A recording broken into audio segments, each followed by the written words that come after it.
What's going on, everyone? Welcome back. Today, we've got our Week 3 fantasy football wide receiver starts and sits for every single matchup. So make sure to tune in. If you enjoy, hit that like button, subscribe, give us a follow on Twitter at AllDayPigskin to continue interacting with us there.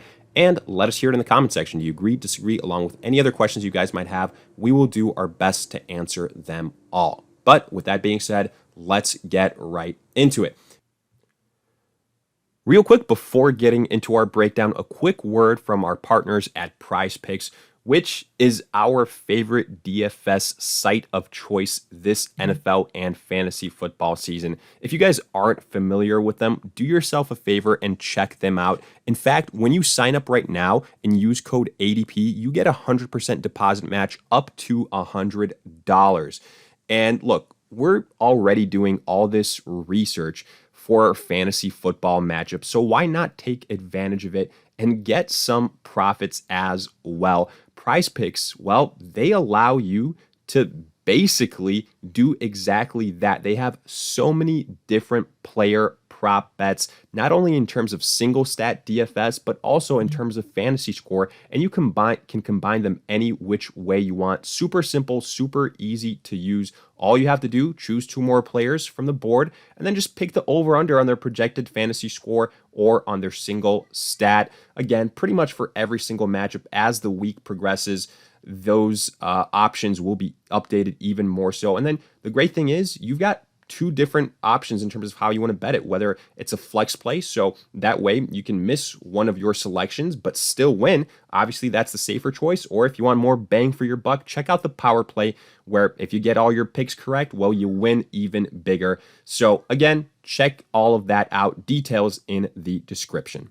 And we kick off week 3 with the Panthers at the Texans. Here, the wide receiver I'm most excited about is DJ Moore, who's had an awesome start to the 2021 season, kind of having the type of year that I think a lot of people were expecting in 2020, but just a year later. He's looked like the number 1 wide receiver for the Panthers with Darnell under center, definitely getting the majority of the volume. And honestly, I think he's a high-end wide receiver 2, maybe even a low-end wide receiver 1, specifically in this matchup versus this Texans defense that's been giving up a lot of points. I think this could be a high-scoring game for the Panthers. And then I'd also take a chance on Robby Anderson. I think a lot of people kind of have that decision to make after DJ Moore, who is it for the Panthers, Anderson or Terrace Marshall, who I currently have as a sit. I give the edge to Anderson. I think he's the more reliable option. We saw it last week. He got the more so opportunities. And, even though he's probably a low-end wide receiver too, I do think he has that upside in terms of the big play, in terms of the big touchdown. So that's something he has going for him. For the Texans, there's a reason you only see one name because, as I've said before, there's only one wide receiver you should care about on the Texans that can remotely be consistent. It's Brandon Cooks. The problem is, though, Tyrod Taylor is out. And that means Davis Mills will be the quarterback for the Texans, a rookie quarterback that doesn't have chemistry with really any of these number ones for the Texans. And I think the upside for Brandon Cooks will be lessened this week and, until Tyrod Taylor comes back. But you still start him. The volume is going to be there. Like, he's the most reliable option by far. The upside, like it was before, I wouldn't be shocked if, he has a lesser performance compared to the first 2 weeks of the season. But you still start Brandon Cooks. Worst case scenario, I would say a low-end wide receiver too. Then Chargers at the Chiefs. I'm starting Keenan Allen and Mike Williams with full confidence. And I didn't think I'd be saying that about Mike Williams this early on in the season or really ever. But man, Mike Williams, these first 2 weeks, and with the coaching staff, that's with the Chargers and how they've utilized him, Mike Williams can be one of the biggest steals in fantasy football this year. And whoever drafted him, kudos to you. I think he can be a high-end wide receiver 2, low-end wide receiver 1, just like Keenan Allen in a game that could be high-scoring here versus the Chiefs. So fire them both up. For Kansas City, yes, I get it. Tyreek Hill owners, he was absolutely atrocious in week 2, but it's Tyreek Hill. Chances are it won't happen in back-to-back weeks, and he's going to get back on track. I have a lot more faith, let's put it this way, in Tyreek Hill getting back on track and not having 2 dud weeks in a row compared to Mecole Hardman and Demarcus Robinson, who I have listed as sits, having 2 back-to-back, huge weeks and reliable weeks for the Chiefs. So I'm only starting Tyreek Hill here. Why I'm sitting Hardman and Robinson, it's also a stiff Chargers defense, pretty stingy. and we've never seen really consistency from either one of these guys, so I'm passing on both of them. Then Cardinals at the Jaguars might seem a little bit, kind of ballsy, but I'm going with 3 wide receivers here for the Cardinals: Hopkins, Rondale Moore, and Christian Kirk. Hopkins is the no-brainer. And then Moore and Christian Kirk, I think they're going to kind of alternate weeks in terms of being the wide receiver 2 for the Cardinals. And especially here in a positive matchup, I think both of them can be relevant, especially when you consider Kyler Murray is playing at an MVP level. Both of them are kind of in that low-end wide receiver 2, high-end wide receiver 3, but with some really nice upside for each one of them. For the Jaguars, Marvin Jones and DJ Chark. Marvin Jones, like we said in the offseason, he is the wide receiver 1 for the Jacksonville Jaguars. 2 very good weeks in a row, and I think it continues here versus a Cardinals defense that can be exposed. Laviska a little bit banged up right now, so I'm sitting him, and for that reason, I would take a chance on DJ Chark here, even though he's kind of been disappointing. And if he struggles here versus the Cardinals, then you're probably going to see him as a sit moving forward. And then AJ Green, just I think 4 fantasy relevant wide receivers in one game is just too many, so I'm going to pass on him. Afterwards, Bears at the Browns. I'll start Robinson. I'll start Darnell Mooney. Yes, a tough matchup. And Justin Fields probably going to be the quarterback for the Chicago Bears, so keep that in mind. Maybe won't have the same type of passing upside like an Andy Dalton, who isn't afraid to chuck the football, but also maybe a little bit more efficient. But either way, I think both these guys can be a worst case scenario in the wide receiver 2 conversation. Robinson in PPR, obviously high-end wide receiver 2. For the Browns, this is where it gets interesting. Landry on the IR, so hopefully Odell Beckham comes back. If he does, I think he's going to be one of the primary targets at wide receiver for Cleveland. Not that they necessarily need him because they've got a lot of options. Tight end, guy like Kareem Hunt can step in there. But if he plays, I think Odell Beckham has high-end wide receiver 2 upside. And if he doesn't, then Donovan Peoples-Jones is a guy that you take from the sit column, put him as a start, not a high-end wide receiver 2, but low-end wide receiver 2 on the week.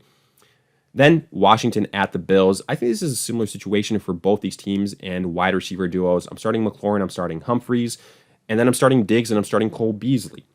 Wouldn't be shocked if this is a low-scoring back-and-forth game where there aren't too many points, coming off the board. And with that being the case, I think McLaurin and Diggs are probably both more so in the high-end wide receiver 2 category. But, you might be saying, why do you have Humphries and Beasley here? Well, even though they might not have the high touchdown upside or the big play upside, I think these are both guys kind of in similar roles, honestly, where the targets are just going to pile up slowly but surely. At the end of the day, they'll have between like 7, 8, 9 targets, and they'll convert the majority of those in terms of catches. So in PPR options, I think they can be sneaky plays, kind of guys that the quarterbacks go to in those clutch needed situations to pick up those first downs, those short yardage situations. So I like them both there as probably high-end wide receiver 3s, low-end wide receiver 2s in PPR primarily. And then I'm fading Emmanuel Sanders. Tough Washington defense here. Let's not forget that. Like I said, I think points will be tough to come by, so I'd rather sit Sanders for now. Then Colts at the Titans. Keep in mind, again, another quarterback injury. Carson Wentz probably doesn't play. Eason, how much do you believe in him? Me, personally, not all that much. But I'll still take a chance on Pittman. This Titans defense has been getting beat all season long so far, even though it's only 2 weeks. I think he's the better overall wide receiver compared to Pascal, even though Pascal has had more touchdown success, which is obviously what catches our eye in fantasy football. But it's been on just a couple of catches a game, which is a little bit worrisome and means if the touchdowns go away, then he's probably going to, have a dud of a week. That's why I'd rather not take a chance on him here, especially with Wentz expected to be out. Then for the Titans, pretty simple. A.J. Brown, Julio Jones, you start both of them. Yes, Brown has been disappointing so far, but the upside, the talent, obviously there. I think both these guys probably high-end wide receiver 2s and the much more preferred wide receiver starts for this matchup. Then Saints at the Patriots. Honestly, I was really tempted to not list a single startable wide receiver here. Ultimately, I give the slight edge to Jacoby Myers. I figured he's been getting the majority of the targets for the Patriots here. The Saints defense a little bit banged up, but I still don't feel great about this one. I think this is more so of a desperation play. Ideally, like I said, I wouldn't play anyone here because I think this is going to be a low-scoring game, kind of back and forth, not a lot of points. So, again, doesn't set up necessarily for a lot of fantasy success. Mac Jones, still a young quarterback. He's not going to necessarily just air it out, so the upside not huge for Myers or Nelson Aguilar. And for the Saints, they're facing, again, a good Patriots defense. Callaway and Deontay Harris, just on their own, I don't think they have it. Jameis Winston, we saw some of those Jameis Winston-esque plays versus the Panthers. I just think the Saints really miss Michael Thomas. I don't think either one of these guys is a true wide receiver one. So I don't want to get, too cocky here and go out on a limb in a matchup that I think is not going to have too many fantasy stars to begin with. Afterwards, Falcons at the Giants. Calvin Ridley, you start him every single week. Okay, maybe he's not a top 5 wide receiver like we were hoping for, but, he's still a low-end wide receiver one. He's the primary target for Matt Ryan, super talented, high touchdown upside, so you start him. For the Giants, Sterling Shepard, one of the big surprises so far in the season. We'll see if it, continues. But in PPR, he's been awesome. I think a high-end wide receiver 2. And then Kenny Golladay, I think you can honestly put in the high-end wide receiver 2 category this week specifically because this Falcons defense is absolutely atrocious. Has been giving up points to everybody left and right. That's why I'm pretty bullish on both these Giant wide receivers.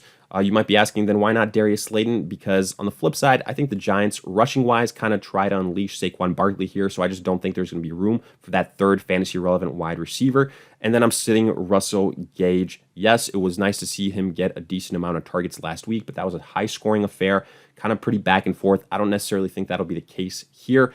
And, I think Gage right now still needs to put together a couple more consistent games in a row until we look at him as a viable start. Then Bengals at the Steelers. T. Higgins and Tyler Boyd, to me, have kind of been the more consistent wide receivers for the Bengals. I think they've got the higher floors. And I don't love the idea of starting Jamar Chase versus a great Steelers defense right away. This is the first time as a rookie he's facing this type of defense. So I'd rather kind of fade him here. If he goes off on my bench, so be it. For the Steelers, Deontay Johnson, Chase Claypool, Juju Smith-Schuster. Deontay Johnson is the name you want to keep an eye out for. He's been leading the Steelers in targets, but he got banged up at the end of last week, final play of the game. And now his status up in the air. If he plays, you start him. If not, Claypool and Juju Smith-Schuster both become high-end wide receiver 2s. If Deontay Johnson plays, I think they're kind of low-end wide receiver 2s. And then James Washington, I kind of put him out there because I think some people are going to be looking at him as a potential add if Deontay Johnson misses some time. But, I don't think here you want to get too cute and start him. That was more so a situation if, Johnson potentially misses more time and it's a long-term injury. But right now, hopefully, fingers crossed, doesn't seem to be trending that way for him. Then Ravens at the Lions. They'll start Marquise Brown and they'll start Sammy Watkins. Brown, another nice type of surprise so far. Had a really good game versus the Chiefs. And he can absolutely do it again versus this very bad Lions defense. I think he's a high-end wide receiver too. Then Sammy Watkins, again, even though Brown has kind of been leading the charge for the Ravens at wide receiver, Watkins is getting his fair share of opportunities. I think he's a high-end wide receiver 3, low-end wide receiver 2, and I like the opportunity here versus, again, this Lions defense. And for Detroit, Quintus Cephas has kind of been the more reliable wide receiver out of the bunch, even though, again, in terms of pass catchers go, the most reliable guy is actually TJ Hawkinson at the tight end position. So just keep that in mind. I think Cephas, though, could be a nice under-the-radar player, especially if Tyrell misses another game with a concussion, but we'll see what happens there. Even if he does return, I think Cephas is the number 1 wide receiver for Detroit, and that could, kind of translate to a low-end wide receiver 2 on the week. And then I'm on Ross St. Brown. I think right now he's kind of just struggling to get his feet under him as a rookie. Currently have him as a sit. I think, kind of later down the line, we can look at him as potential start. Afterwards, Jets at the Broncos. I'll start Corey Davis and Jamison Crowder. If he plays, that's a big if. But I really don't love the opportunity for either one of these guys. I think none of them whoever really plays for the Jets is even going to be a high-end wide receiver 2. I think best case scenario, like mid-level wide receiver 2, maybe even low-end wide receiver 2. So keep that in mind. I don't like the upside here. Two very bad matchups in a row. You saw it last week versus the Patriots. I think versus this really good Broncos defense, it can happen as well. Zach Wilson's still young, coming off that atrocious game, interception after interception. Not saying it's going to happen again versus the Broncos, but it's a good defense, so temper your expectations. Then for Denver, Courtland Sutton, I'll start him. He kind of proved himself to be the alpha of this team without Jerry Jeudy in week 2, and this Jets team defense, awful from top to bottom. He is my preferred option, high-end wide receiver 2 on the week. I'm sitting Elijah Moore, and then I'm sitting Tim Patrick and KJ Hamler, maybe a bit of a surprise, but I think this is the perfect type of game script where the Broncos don't have to do too much through the air. If they do, Sutton should be the main guy, but I'm mostly looking at Melvin Gordon and Javonte Williams to be the guys that get this game done, especially if the Broncos pull away early. Then Dolphins at the Raiders. Tough. Again, another quarterback injury. Tua probably not going to play, so can you really trust all that many guys here? I'd rather go with Devante Parker, the more experienced option here, but I don't love the upside for any of these weapons. I think Parker is a low-end wide receiver 2. Same with Hunter Renfrow, and I get it, Henry Ruggs is coming off a monster game, but neither him nor Bryan Edwards put back-to-back consistent games, forward, and that's concerning, especially in fantasy football. Okay, they can blow up from time to time, but it's so hard to pinpoint that. So I'd rather go with the guy that it won't be sexy, but he'll get you like 6-7 catches for like 50 yards. And in PPR formats, that's valuable to an extent. That's going to get you right around 10 and 11 points. So that's what I'm looking at from Renfrow. Not expecting anything more. I think he's a high-end wide receiver 3 in PPR formats. I'd take a chance on him. If Tua was playing, I'd have Jalen Waddle as a potential start, but he's probably not going to, so I don't want to risk it there. Afterwards, Bucks at the Rams. Pretty much starting all the big-name wide receivers here. Evans, Godwin, Antonio Brown. I know AB had a bad game because he just, didn't get a lot of targets. It was Evans, it was Godwin, it was Gronk. But I think in this game, which it'll be a lot closer, and I think the Rams have the necessary defensive pieces to kind of shut down the big names. So I think, the Jalen Ramseys of the world are going to focus in on a Mike Evans or a Chris Godwin. I think that's going to open up a lot of things for Antonio Brown. So I think he's going to have a big bounce back week here in week 3. I think all of these guys are probably low-end wide receiver 2s or mid-level wide receiver 2s on the week. For the Rams, Cooper Kupp and Robert Woods, you continue to start them. Cooper Kupp has been one of the hottest wide receivers to start the season, but it's only 2 weeks. So again, calm down. And he's going to be going up versus the best defense he's faced so far. So I'm not expecting like another 30-plus point game here. I think Woods and Kupp are both in the mid-level wide receiver 2 conversation for week 3. And then Jefferson and Deshaun Jackson, I think they're kind of afterthoughts after Cooper Kupp and Woods. Again, tough defense, so I'm sitting both of them for the Rams. Then Seahawks at the Vikings. I'll start DK Metcalf and Tyler Lockett. Lockett, another guy like Cooper Kupp that's been awesome so far. We'll see how long it lasts, how long it can be consistent for. But both these guys, I think worst case scenario, high-end wide receiver 2s. And obviously with the upside to be much, much more, i.e. see Tyler Lockett. Then for the Vikings, Justin Jefferson, Adam Thielen. The Seahawks defense has been beatable so far. And I think Jefferson and Adam Thielen, again, high-end wide receiver 2s. Jefferson has the upside to be much more than that as well. And I'll mention KJ Osborne because he was a big name, probably somebody you're going to see off of waivers, had a big week 2. But, I'm going to be fading him. I think, once in a while he could have a big game, but Dalvin Cook, Jefferson, Adam Thielen, those are the proven guys for the Vikings. If there's an injury, then yes, KJ Osborne. But for now, I'm not going to be chasing the points with him. Then Packers at the 49ers, really only, I would say, 2 wide receivers you can trust here. For Green Bay, it's Davante Adams, and that's it. End of list. Allen Lazard, MVS. I'm sitting them. I just can't rely on them. 49ers, stingy enough defense.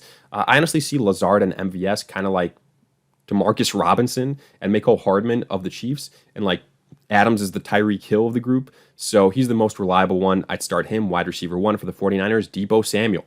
Like, it's George Kittle, it's Deebo Samuel, the running backs, and then none of the other wide receivers can be really relied on. Brendan Ayuk, another very bad game.